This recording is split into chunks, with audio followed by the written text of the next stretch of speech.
오늘 우리 하나님이 주신 말씀은 계속 동일하게 시편 27편 4절 말씀입니다. 우리 함께 찾아서 읽도록 할게요.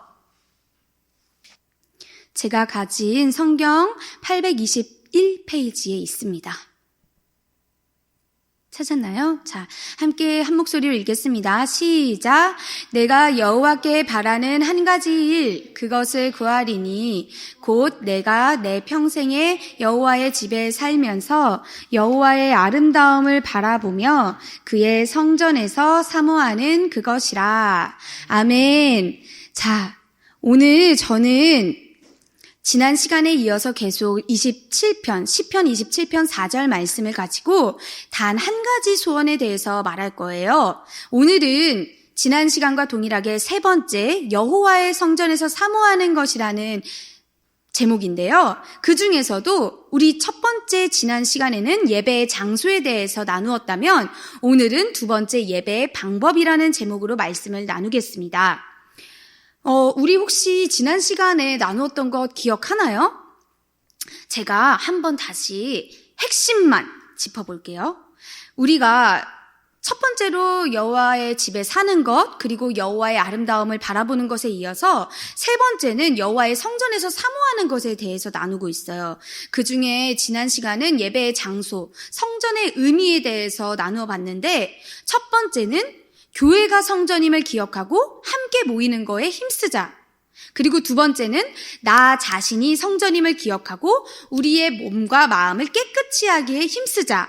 그리고 세 번째로는 우리가 있는 곳 어디든지 하나님과 함께하는 곳이면 어디든지 성전임을 기억하고 우리의 삶의 자리에서 생활의 자리에서 예배하자라고 이렇게 나누었어요. 세 가지를. 그래서 오늘은 이제 예배의 방법, 그러면 어디에서 예배를 드릴 것이냐에 이어서 어떻게 예배를 드릴 것이냐를 나누어 볼 거예요.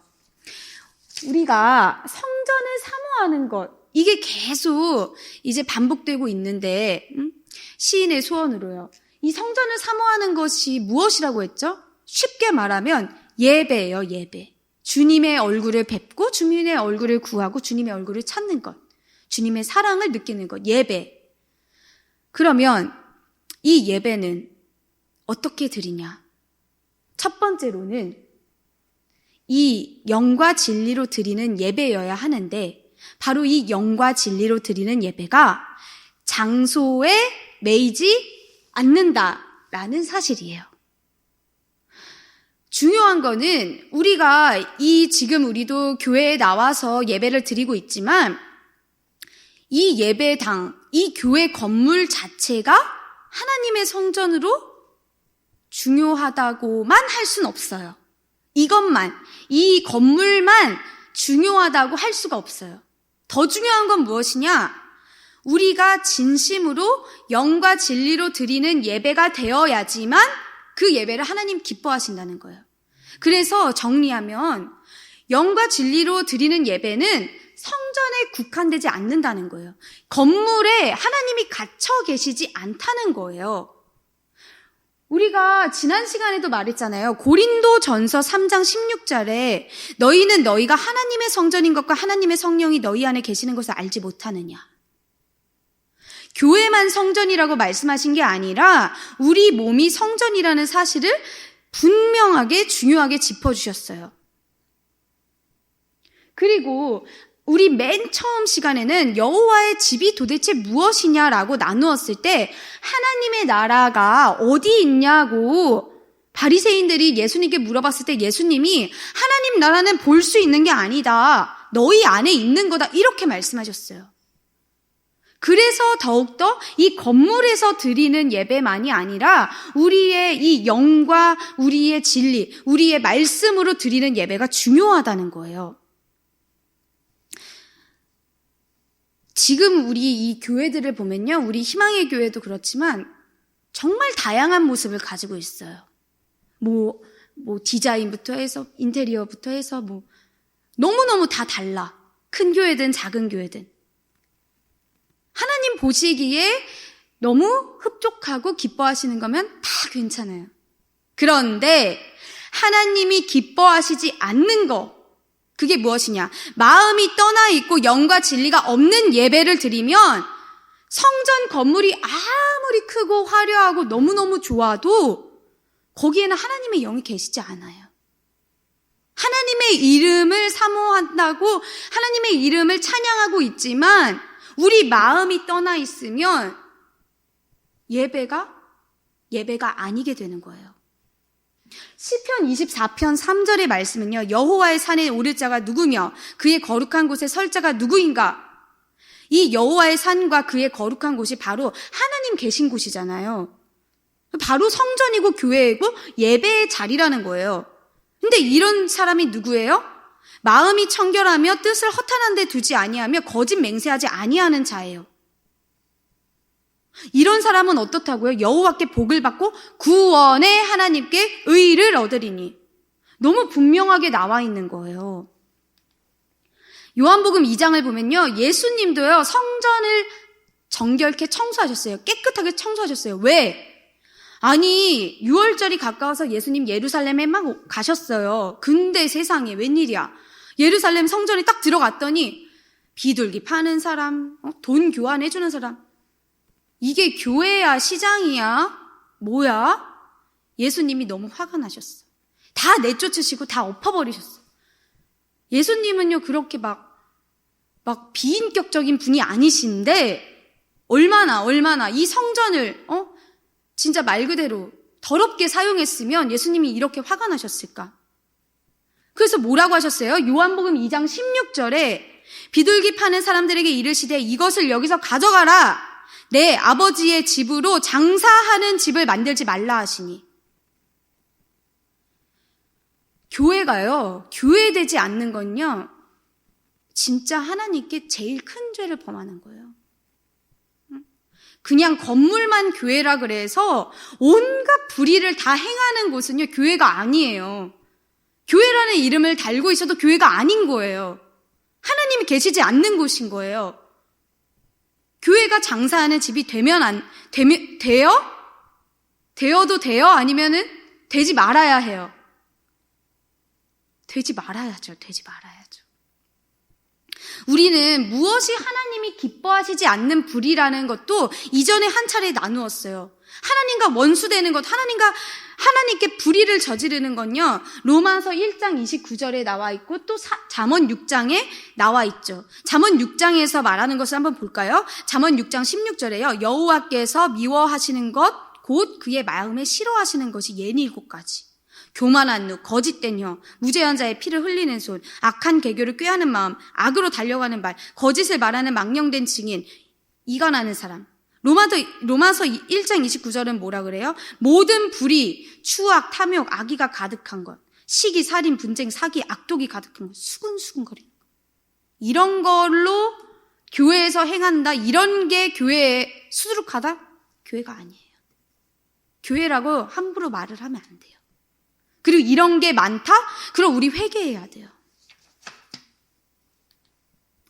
시편 119편을 보면요. 청년이 무엇으로 그의 행실을 깨끗하게 하리이까? 주의 말씀만 지킬 따름이니이다. 주께 범죄하지 않으려고 말씀을 내 마음에 두고 주의 증거들을 향하고 탐욕으로 향하지 않게 해달라고 말씀을 내 안에 두는 거예요. 내 눈을 돌이켜 허탄한 것을 보지 말게 하시고 주의 길에서 나를 사랑하게 하소서. 이 고백, 이 시편 기자의 고백을 우리의 지침으로 삼아서 기도하시기 바랍니다. 역대하 6장 14절에 분명하게 말하고 있어요. 18절입니다. 하나님이 참으로 사람과 함께 땅에 계시리이까 보소서. 하늘과 하늘들의 하늘이라도 주를 용납하지 못하겠거든 하물며 내가 건축한 이 성전이오리까. 이 말씀은요, 솔로몬이 성전을 이제 건축을 하고 이제 하나님 앞에 기도를 하는 건데요. 솔로몬이 말하는 거예요. 솔로몬이 뭐라 그랬어요? 아주 나는 크고 화려한 성전을 지을 거라고 그랬단 말이에요. 그래서 이방의 왕에게도 도움을 요청하고 협력을 요청하고 막 수많은 이방민들과 함께 그 크고 화려한 성전을 지었단 말이에요. 자기 왕궁도 짓고. 근데도 말하는 거예요. 하나님이 하늘보다도 더 높으시고 넓으시고 측량할 수 없는데 어떻게 하나님을 이 성전에 두겠습니까? 솔로몬이 알고 있었던 거예요. 뭐라고요? 하나님은 성전에 매여 계시지 않는다는 사실. 어떤 것도 하나님을 가둘 수 없다는 사실. 이 말은 즉슨 우리가 교회 건물 높게 올리고 화려하게 짓고 멋지게 짓는다고 그래서 그 안에만 하나님을 가두려고 한다면 그거는 교만이에요.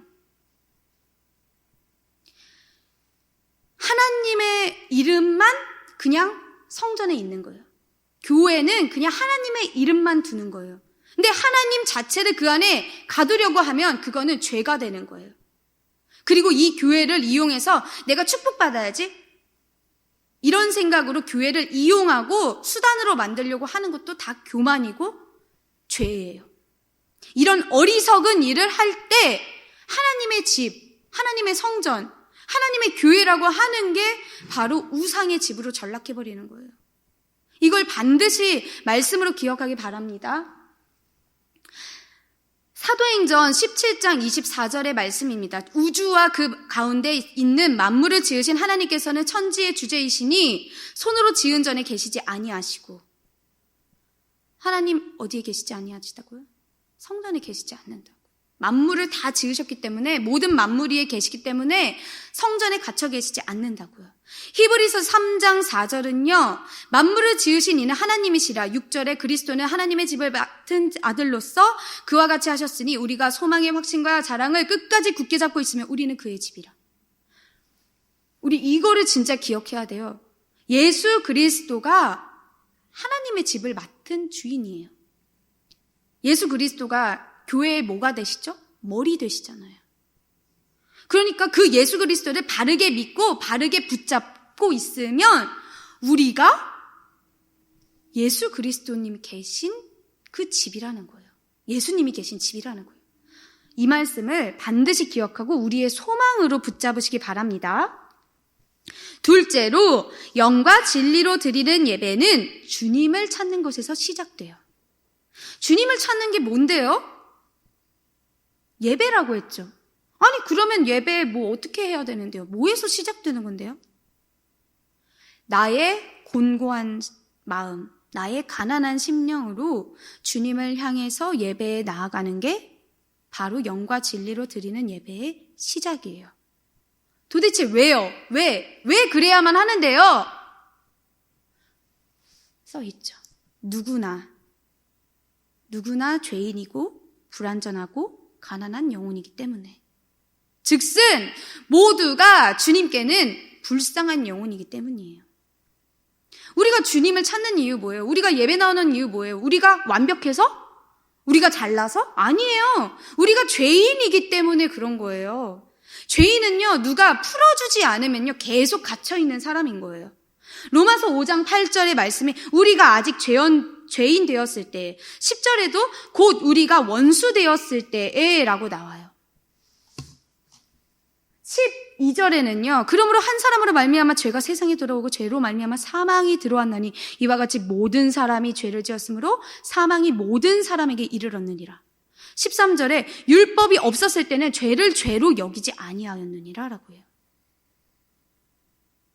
너무 무섭지 않나요? 죄가 죄인 줄 몰라. 근데 율법이 생기고 나서 죄가 죄인 걸 알게 된 게 은혜인 거예요. 역대하 6장 19절에는요. 주의 종이 기도를 해요. 계속 이거는 솔로몬의 이제 이야기인데요. 솔로몬의 기도예요. 뭐라고 기도하냐? 하나님의 이름을 두신 곳, 성전을 향해서 성전에 나와서 하나님 앞에 기도를 하는 거예요. 부르짖고 빌고 간구하는 기도. 왜? 사하여 달라고. 주님이 우리 기도를 들으시고 우리 모든 걸 용서해 달라고. 우리 이런 모습으로 하나님께 나오고 있나요? 우리 이런 모습으로 하나님의 긍휼을 구합니다. 이런 마음으로, 생각으로 정말 주님의 긍휼을 구하면서 예배의 자리에 나오고 있는지 우리 돌아보면 좋겠습니다. 시편 119편 25절에 내 영혼이 진토에 붙어 싸우니 주의 말씀대로 나를 사랑하게 하소서. 주께 아뢰매 주께서 내게 응답하셨사오니 주의 율례들을 내게 가르치소서. 내 영혼이 눌림으로 말미암아 녹아나오니 주님 말씀대로 저를 세우소서. 거짓을 제게서 떠나게 하시고 주의 법을 내게 은혜로이 베푸소서. 이렇듯 영과 진리로 드리는 예배란 우리의 모든 심령이 가난하고 곤고함으로 주님을 찾는 것에서 먼저 시작되는 거예요. 주님이 우리를 사랑하시기 때문에 주님만이 우리를 완전히 돌보시고 일으키시고 모든 걸 해결해 주실 수 있는 분이라는 그 믿음을 가지고 가난한 마음을 가지고 주님께 나와야 돼요. 근데 이 곤고한 처지와 형편이 꼭 물질적인 것만 말하는 걸까? 그렇게 생각하나요? 우리가 생각하기에 뭐 돈 많고 물질 많고 겉모습 화려하고 좋아 보이고 사회적으로 대단한 위치에 있고 권세가 있고 권력이 있으면 우리 눈과 귀에는 좋아 보일 수 있을지언정 그 사람들이라 그래서 가난한 심령이 아닌 게 아닌 거예요. 또 내가 아니면 누군가가 생각하기에 나는 뭐 그런 거 없는데? 난 만족해. 난 너무 좋아. 난 걱정도 없어. 나 행복한데?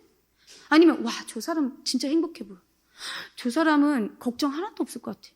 저 사람 완벽해 보이는데? 이렇게 생각하거나 말한다 그래도 그렇지 않다는 거예요.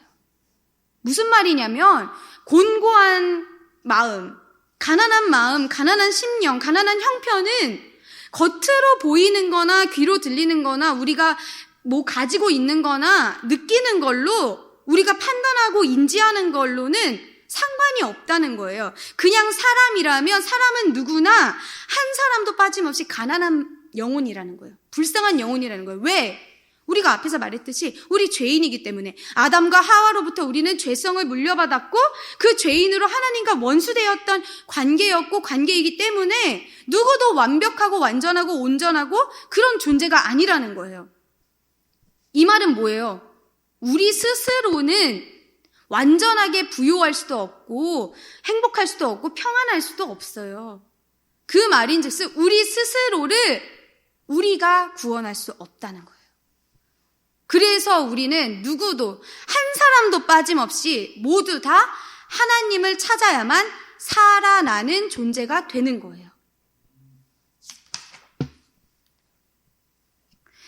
마태복음 5장 3절과 누가복음 6장 20절에요.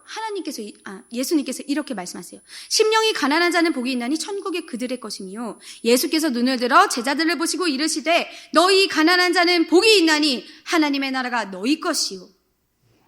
예수님이 가난한 자가 복이 있다고 그랬어요.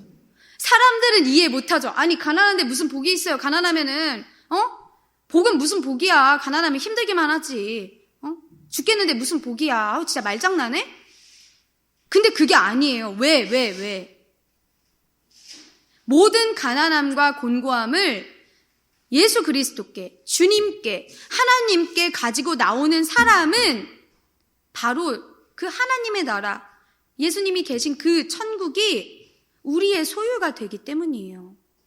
아니 어떻게 뭐 이런 일이 일어나냐고요. 마태복음 9장에 보면요. 예수님이 마태를 부르세요. 세리 마태를요. 그리고 나를 따르라고 하세요. 그러니까 그걸 보고 사람들이 수덕수덕. 어머. 아니 저 사람, 저 예수라는 하는 사람 아니 왜 죄인들이랑 같이 있어? 응? 이런 말 죄송하지만 속된 말로 정신 나간 거 아니야? 어머 어떡해. 막 이렇게 쑥덕거리는 거예요. 밥도 먹으니까 사람들 이해하지 못하는 거예요. 근데 예수님이 뭐라고 하셨냐? 13절에 나는 의인을 부르러 온 게 아니라 죄인을 부르러 왔노라 하셨다. 예수님은 말로만 너희가 복이 있다. 가난한 자는 복이 있다. 그러지가 않으셨어요. 직접 함께 먹고 함께 지내면서 하나님의 나라, 하나님의 천국이 왜 복인지 그거를 알려주시고 보여주셨어요. 무슨 말이냐? 주님과 함께 있는 것 그 자체가 우리에게 축복이고 그게 바로 하나님의 나라에 있는 것이고 천국을 누리는 것이기 때문이에요. 누가복음 5장 32절과 누가복음 15장에도 이 말씀이 계속 나와요. 내가 의인을 부르러 온 것이 아니요 죄인을 불러 회개시키러 왔노라. 누가복음 15장에 우리가 잘 아는 잃은 양을 찾은 목자의 비유가 나와요. 여기서도 예수님이 막 같이 먹고 같이 거하고 막 이러니까 바리새인들과 서기관들이 또 수군거려. 아니 뭐야, 왜 죄인을 영접하고 음식을 같이 먹어? 왜 저래 진짜. 근데 예수님 뭐라고 하셨어요? 양 100마리가 있는데 99마리는 그대로 있고 양 1마리를 잃어버렸어. 그러면은 그 1마리를 찾으러 가지 않겠니? 그 1마리를 찾으면 그 99마리 가지고 있는 것보다 더 기쁜 거야.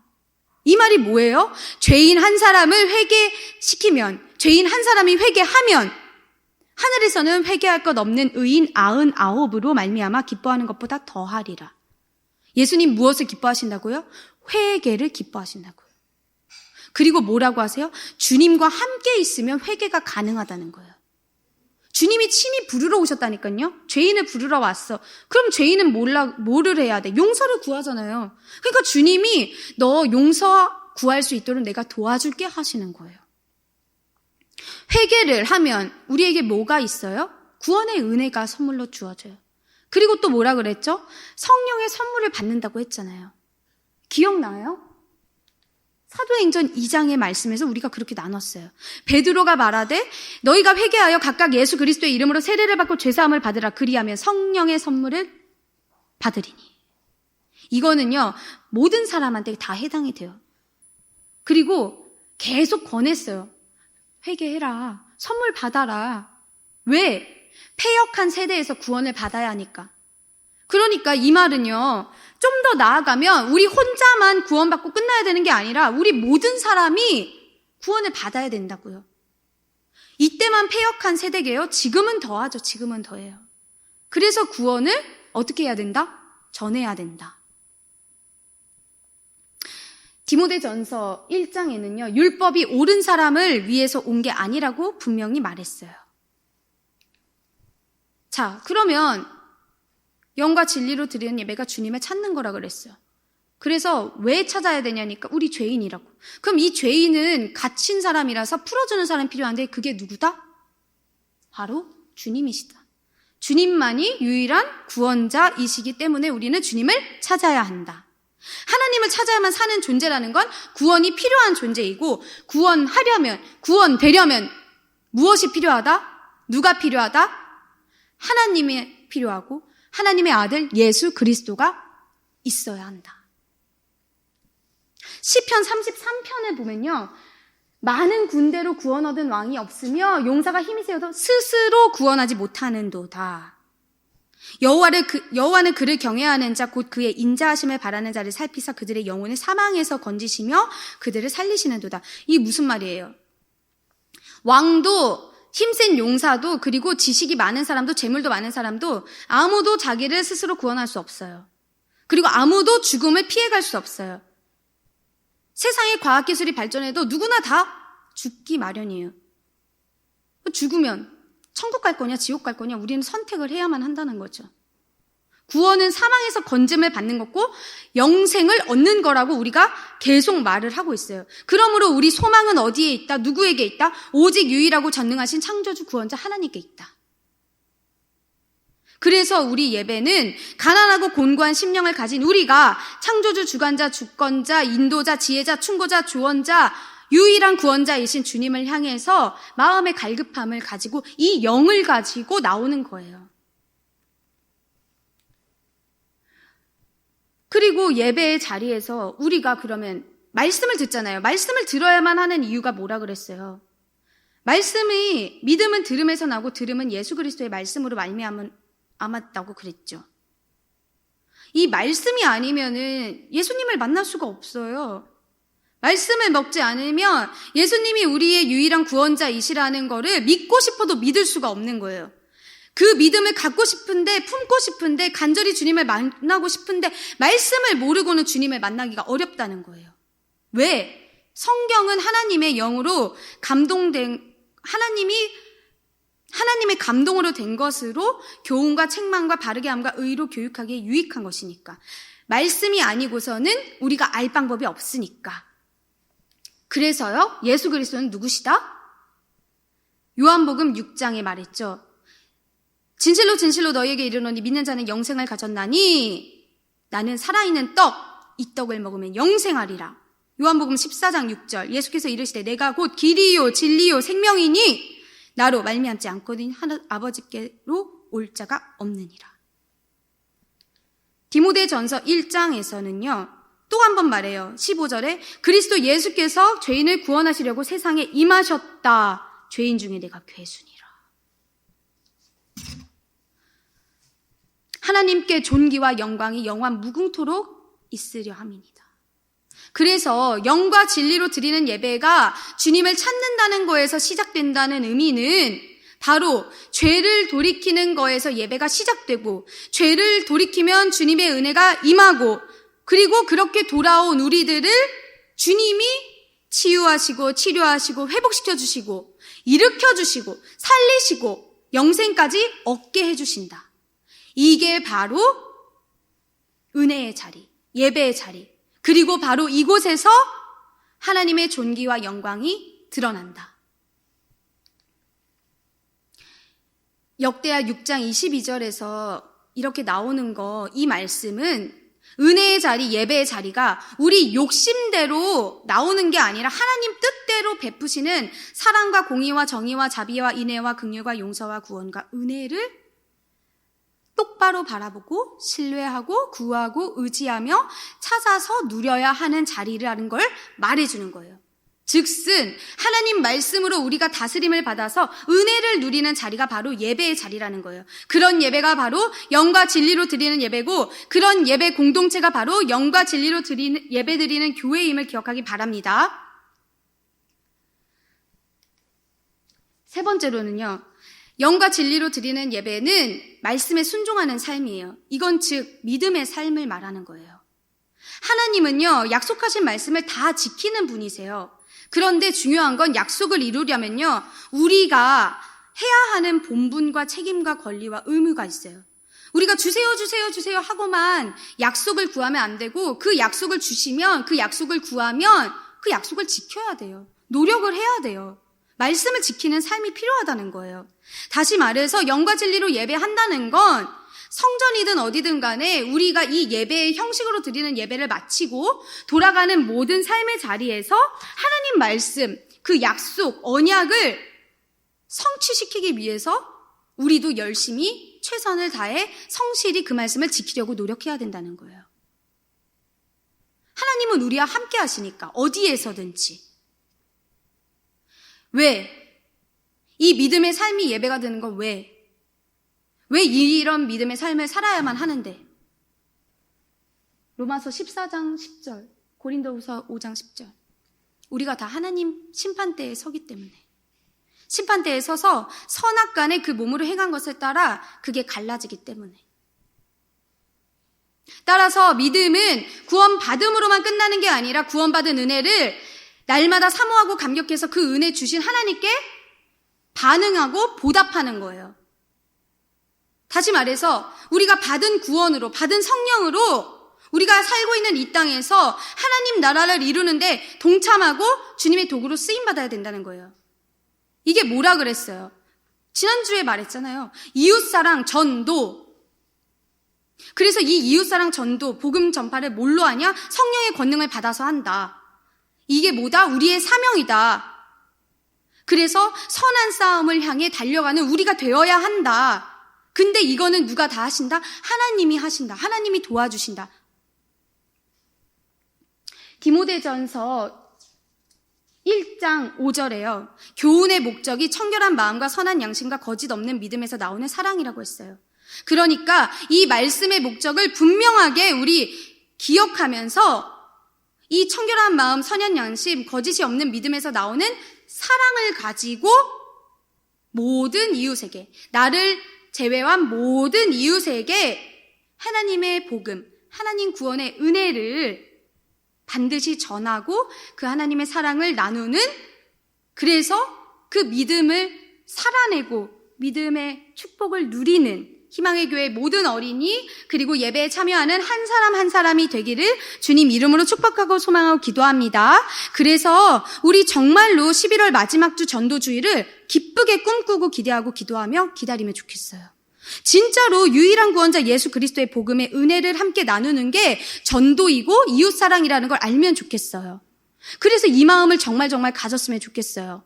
우리가 함께 이 영과 진리로 드리는 예배에서 성령의 권능을 받자고요.